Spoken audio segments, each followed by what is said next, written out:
Welcome to this discussion on dynamics of globalization in Indian society. This discussion relates to our MA program in Sociology, MSO 004, Sociology in India.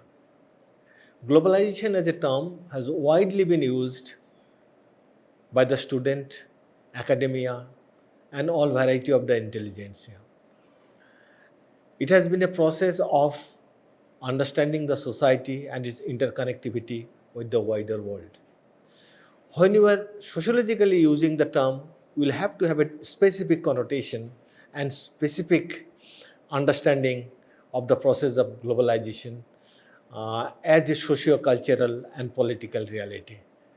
When we talk about globalization, we talk about a process of integration of the people across the globe with common social, economic, and political appetite. What is usually understood that is a process of commonness, commonness in the social areas, in the economic areas, in the political areas, also in the cultural areas. And by doing so, globalization talks about a process of transference, a process of transition, a process of transcendence, a process of disembeddedness, also a process of recontextualization of varieties of social, economic, and political realities of the society.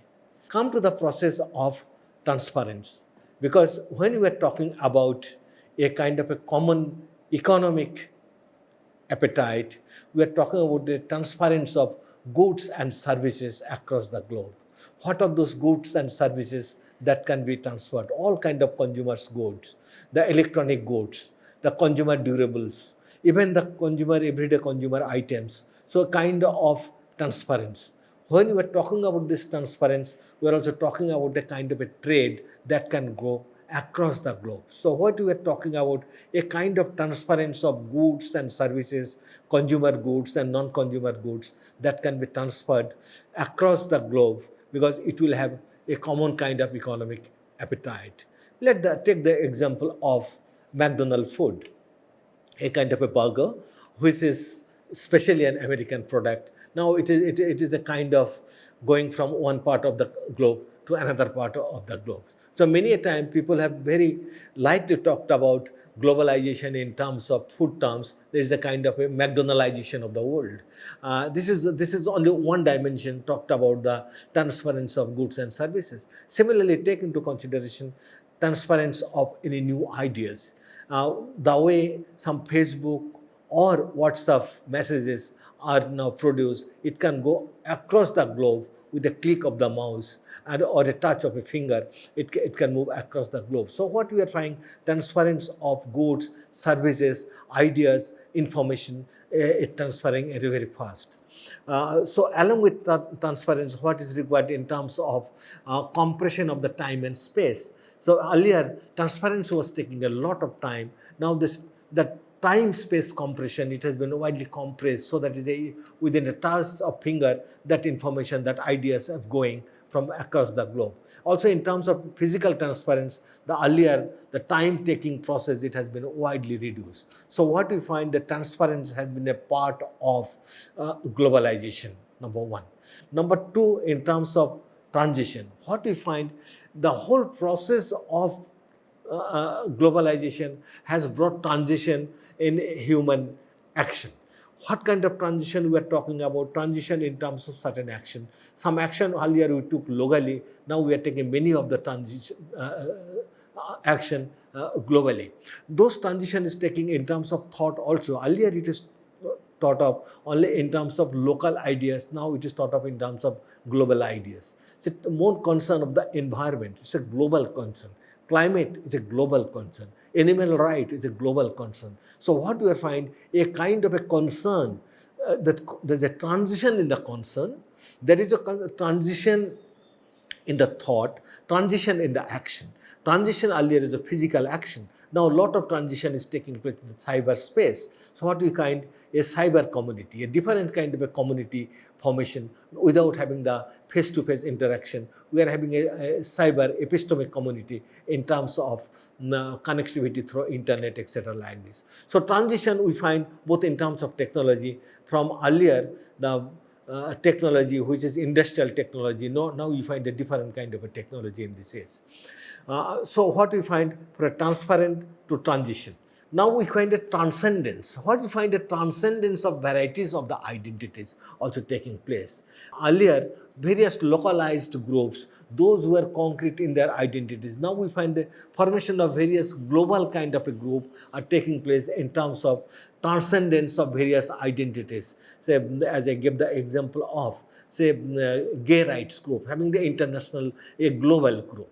Take into animal rights group, human rights group, environmental group. So so many local identities getting transcended over a period of time, and those transcendence also taking place in terms of action. So whatsoever we're talking about transference, transition, and transcendence, those are in terms of concrete, in terms of virtual, in terms of action, in terms of thoughts, in terms of philosophies. So what we are finding, a varieties of social processes of action, those are articulated globally and locally, people getting interconnected.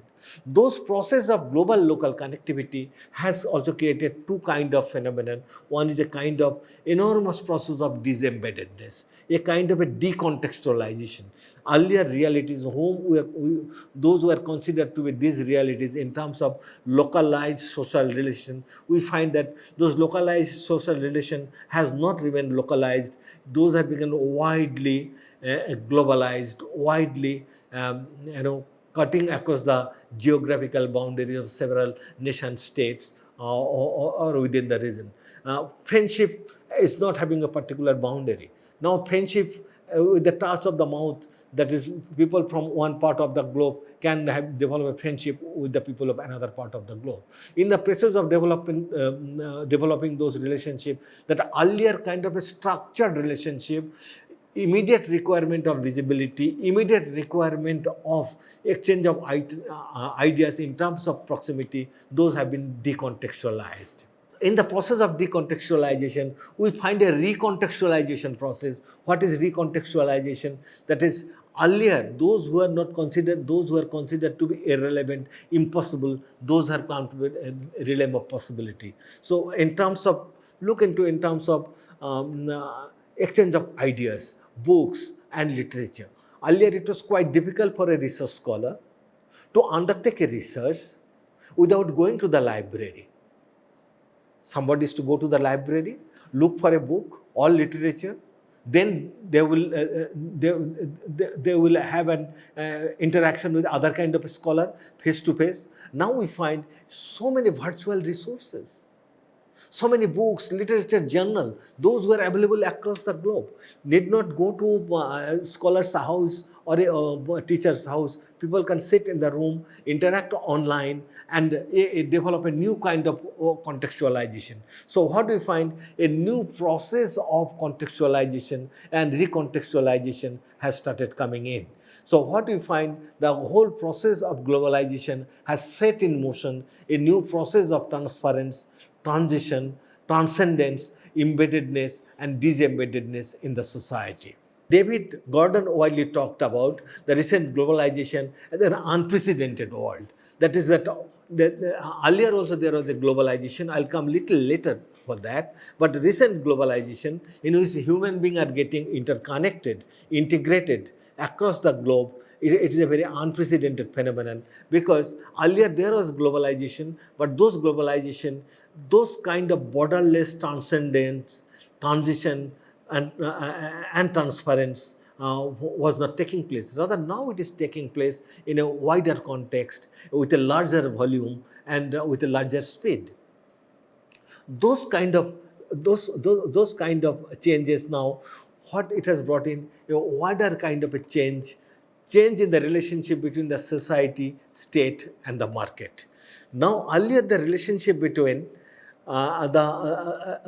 state, society, and market was widely defined. Now we find those relationship has been widely changed. The change has been widely mediated by the technology and the economic transformation. So what kind of a change we are talking about? Let us go, that is, what was the nature of the earlier society, how it has affected us. We'll go to that. In earlier context, what we find, that is, a society was a self-regulated society.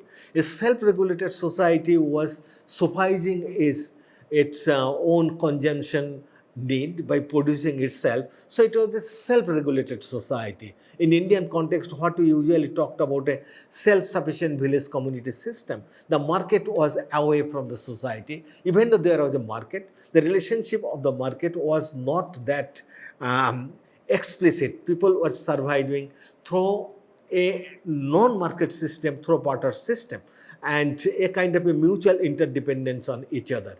Carl Polanyi, in his famous book, The Great Transformation, he widely talked about a pre-industrial society, a self-regulated society, and a self-regulated market. What was that self-regulated society? It is society regulated itself, and that society was in its own place, and it was producing, consuming, and sufficing its own need. Gradually, as the society developed, at the process of industrialization started coming in, it became a marketized production, a more commoditization of production. Gradually, market started coming in. When started market coming in, it was society, it was not deciding the need, because society started deciding the need in terms of what kind of other supplies available. So society started creating a need of its own variety. Thus, supply demand relationship started coming in a new way. So what we find, that is, a kind of a market started entering it. The market started deciding the need of the society. So what we found, that society started getting regulated. So at least societal need started getting conditioned by the market. In the process, society and market got embedded in the same situation. Market started coming in. When the market started gradually coming in, because of its own influence over the economy, market started controlling the society. So it has become the market regulated society. And in that market regulated society, it was the market become quite more powerful. Market started expanding. With the expansion of the market, it started looking for new market and new product, and it started also gradually controlling the state.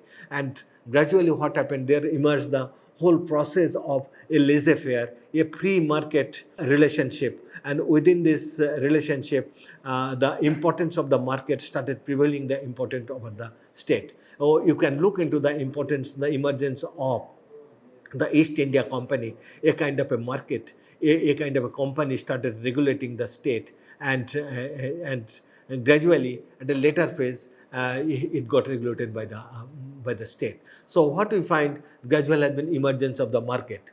This emergence of the market in the state formation, within the society, in the whole transition, Carl Polanyi talks about the great transformation, because it is the market that was deciding.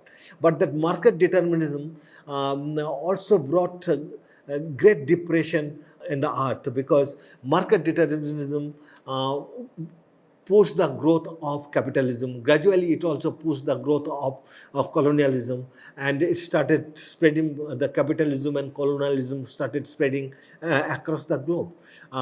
That free market was unable to suffice the social need. The world economies faced the Great Depression in the late 1920s, and huge quantum of unemployment and social insecurity started coming in.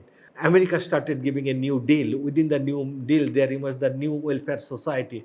The welfare society started coming in. It is the state again should come to the center place, and state should decide the welfare activities, because it should take care of the employment, education, and health. And ultimately, a new kind of phenomenon of social security came. So what we find that in the gradual transition from a self-regulated society to a market-regulated society gradually emerged a welfare society. What we find the second great transformation in human society, and that transition, that thing keep on continuing on this earth till perhaps late 1980s, because the welfare state started coming in, and but within the welfare state there emerged the two kind of development. One development is the capitalist world, that is the all NATO countries on the one hand, the Western Europe and America one side. Then we find the Warsaw country, that is the communist bloc on the other. Another kind of a world we found in 19 starting from early 1940s, it continued till 1990s. So what we find that two great transformation already, Poliani talked about the great transformation, arrival of the market. Second transformation took place with the Great Depression and emergence of the welfare state. And third transformation, perhaps the victory of the Western capitalism and the what Fukuyama talks about, the emergence of the new economic liberalism, is a new phenomenon of globalization that started from 1990s. This phenomenon, new economic liberalization that started from 1990s, it gave a new kind of economic framework. Because neoliberal economic globalization started with the triumph of market capitalism, and it started talking about another trade, a kind of a new kind of business and economic arrangement, with the business and economic arrangement that was decided by the World Bank, IMF and the Washington Consensus, the major financial institution located in and around Washington. And they widely propagated a kind of a new economic world that is to be founded on privatization in the major economic investment. It's also talked about all those economies of the world, they should adopt the path of structural adjustment program. And the structural adjustment program is to be guided by World Trade Organization's special treaty, General Agreement on Trade and Tariffs, and General Agreement on Trade. And within that, it started widely specifying that is the whole dictum of this most favored nation to be minimized, anti-dumping to come in, and there should be borderless economic transition. So what we find, a new phenomenon of economic globalization started coming in. This economic globalization started talking about new framework of economic activities across the globe. Again the market came in the forefront, and the state became one of the enabler in providing the legal, procedural and institutional framework for the smooth economic activities across the globe, that is the borderless trade. So what it simultaneously started coming in 1990s, a new kind of economic framework. It started with new kind of a technological innovation. 1990s saw a kind of emergence of new kind of economic atmosphere across the globe that started from mid-1970s. Mid-1970s started talking about a kind of emergence of new economic environment. In this new economic environment, they started talking about it is not only the land, labor and capital that was factor of production. Most important is human capital, that is the human mind. What they started talking about, the contribution of a human mind in the production process, and that human mind started producing what they started talking about in terms of enormous proliferation of information and communication technologies. And world economy started talking about and started giving a lot of equation between had the level of economic development is linked to had the quantum of educational and skill development, and also had the capacity of production of knowledge. So knowledge become commoditized, and it become one of the factors of production, and by producing the knowledge, one become one of the movers and shakers of the world economy. In American economy, earlier it was the industrial labor force that was widely contributing. That is the industrial sector contributing to the GDP. Starting from 1980s, mid 1980s, it widely came out that is American economy and the most world economy, developed world economy, was widely contributed by the service sector. Service sector is widely contributed by the product of the mental power, that is capacity to produce knowledge, and that is higher the contribution to the education, higher is the contribution to the service sector, and higher contribution to the service sector led to the higher contribution to the GDP. And ultimately there emerged a knowledge economy, and this knowledge economy got a wide push with the new technological innovation in 1990s, started from mid 1980s and got wider exposure in 1980s. That is information and communication technologies, that is computer, internet and mobile, that provide the enormous connectivity, and it became the co-constituent of globalization. That is what it talked about this by co-constitute. If if there is a process of globalization, the globalization is to be smoothened by ICT, and ICT should be supplemented by the enormous production of the educated manpower. So it talked about a knowledge economy, that is production and dissemination, mass production and mass dissemination of the knowledge for the wealth and employment of the country. Earlier, knowledge was produced only for the sake of generation of the knowledge. Now knowledge is produced, mass produced for the generation and wealth of employment of the country, and it can be produced only through the intervention of education, ICT, and an environment of globalization. So globalization gave the push for a new economic order. That new economic order is widely guided by a knowledge-driven economy.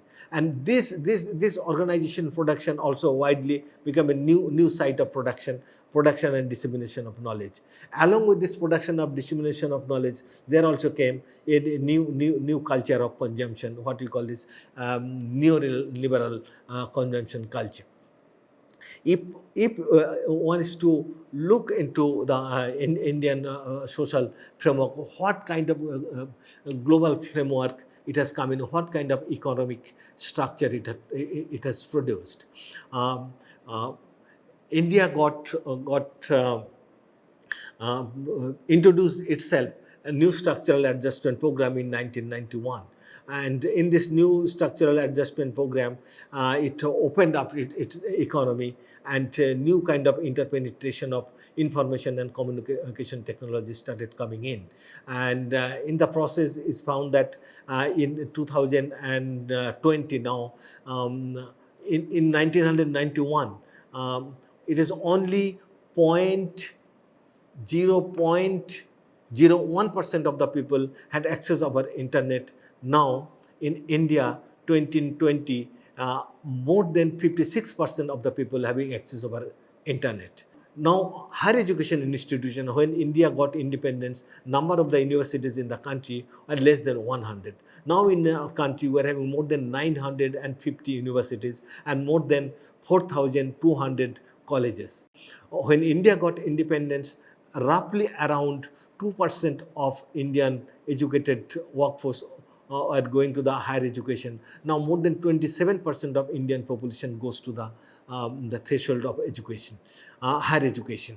So what we find, a framework of education, a framework of technology has given a boost for the development of a knowledge-driven economy that provides the space of globalization in Indian society.